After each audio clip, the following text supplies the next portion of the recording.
Here is history of media laws and regulations in Denmark. 1925, Danish radio law. The Danish radio law established a public service broadcasting system and created the Danish Broadcasting Corporation (DR). It granted DR a monopoly on radio broadcasting in Denmark.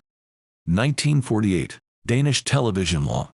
The Danish television law established a public service television system and created the Danish Broadcasting Corporation (DR) as the sole provider of television broadcasting in Denmark. 1985, Danish Act on Radio and Television Broadcasting. This act replaced the previous laws on radio and television broadcasting and introduced a more liberal and competitive media environment. It allowed for the establishment of private radio and television stations, breaking the monopoly of DR. 1996, Danish Act on Radio and Television Broadcasting revised. The act was revised to adapt to the changing media landscape, including the emergence of digital television and radio broadcasting.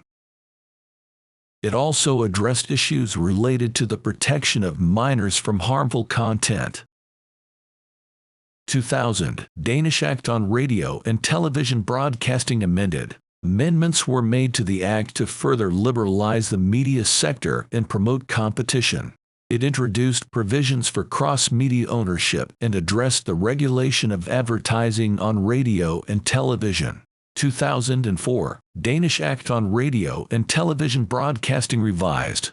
This revision of the Act aimed to update the legislation to align with European Union directives on audiovisual media services.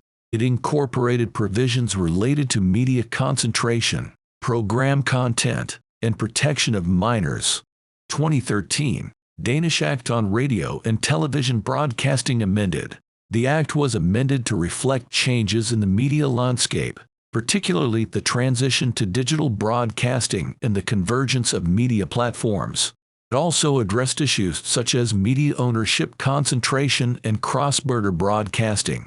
2020, Danish Media Policy Agreement. The Danish Media Policy Agreement was a comprehensive agreement between the Danish government and political parties to support the media sector. It included measures to strengthen journalism, ensure media pluralism, and adapt to the digital age.